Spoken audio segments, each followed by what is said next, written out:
I think that obviously we had two good backs in Royce Freeman and Lindsay, Mr. Lindsay, we know that he is a guy that has had a great year for us. And I know there's, people going, well, why do you need another horse? Well, when you have an opportunity for Melvin Gordon to come in here, we felt like it was an addition to the team. He's a guy that obviously has had a lot of success, in this league, scored a lot of touchdowns and has caught the football a ton. So we feel like with him, with Melvin as well as Phillip, that we got a great 1-2 punch, and we'll only get better in the backfield. So, ultimately we have to score more points this year. We've struggled on the offensive side the last 2-3 years, and so we've got to get better on that side. And I think Melvin will be one of those key pieces to help us get better.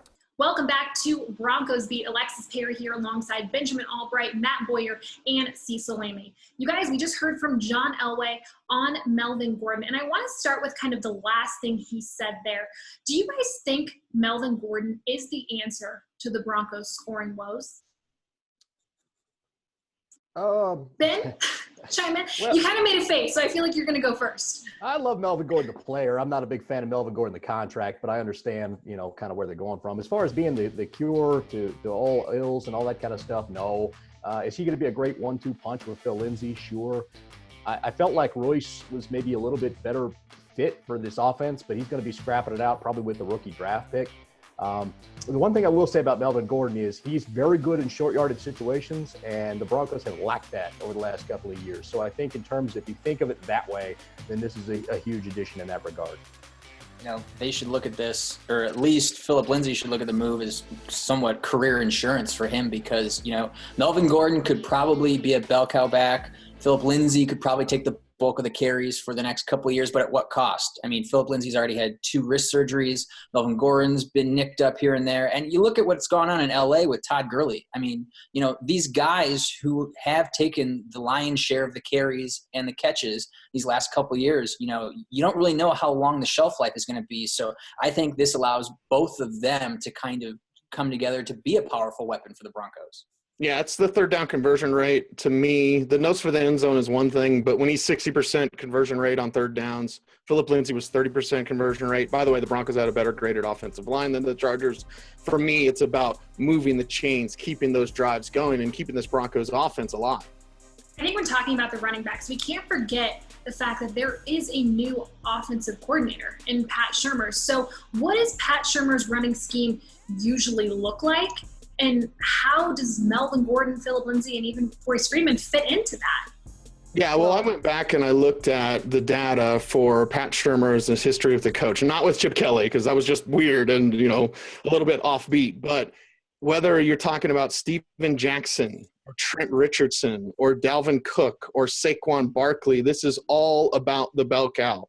This is all about a one running back system. And Ben brought it up. Nice 1-2 punch. Emphasize 1-2 punch. Phillip Lindsay will be that too. And even when Saquon Barkley missed 3 games last year, still had almost 300 touches, and the back behind him had 34 touches. On average, it's about 60 to 65 touches for the second string back in a Pat Shurmur offense. So if Shurmur keeps doing what Shurmur does and Melvin Gordon stays healthy, you have a true 300-plus bell cow featured running back for the Broncos. Right. In most of the time that the Shurmurs run, he pretty much runs gun offset, the running back's offset to the right, and they run off left tackle, left guard. It's mostly power gap. He likes those bigger backs, although I wouldn't say that Dalvin Cook was the biggest back that he's had, but Dalvin's got plenty of size. So putting Melvin Gordon there makes sense relative to the physical archetype that he's always liked. Hope they stay healthy. Hope that it works. You may see Lindsay as more of a gadget guy. You might see him on jet sweeps, split out, punt return maybe even. I feel like they're going to try to find creative ways to get him the ball while featuring Melvin Gordon. Do you guys think that Phillip Lindsay is just going to bow down and give up the bell cow role? I don't really see Phillip Lindsay being that kind of guy. He was born with a chip on his shoulder. I just can't see him being like, all right, Melvin, you're RB1, I'll be RB2, let's go. I mean, I know it's not really his decision, but I think he's going to do everything in his power to make sure that there's at least a competition. Am I right? I think they're both going to be extremely motivated. Remember, Phillip Lindsay, came into this season potentially looking at maybe a bit of a pay bump from what we heard from John Elway at the end of the season. Now, whether that comes to fruition, who knows? But I think that every single time that Phillip Lindsay has come in doubted going all the way back to his CU days. I mean, he's risen to the occasion. So I think that both he and Melvin are going to push each other. Now, whether that results in Phillip Lindsay being a bell cow, I don't know. I think that they both have a lot to gain by being running back 1A and running back 1B. Well, Matt's all over it here because you never, ever doubt Phillip Lindsay. And however that pushes and whatever happens, it's good for the Broncos. We don't know how much of a role Phillip Lindsay can have and push for and maybe be the lead back. We don't know that. But I do know this. It's great for the Denver Broncos to have both and to have both incredibly motivated, as Matt said. Best way to make a diamond is put coal under pressure. So put that lump of coal under pressure for his job and watch him shine. All right, well, don't go anywhere. Coming up after the break, we're going to hear from John Elway once again on how his staff is feeling heading into the NFL draft. Don't go anywhere.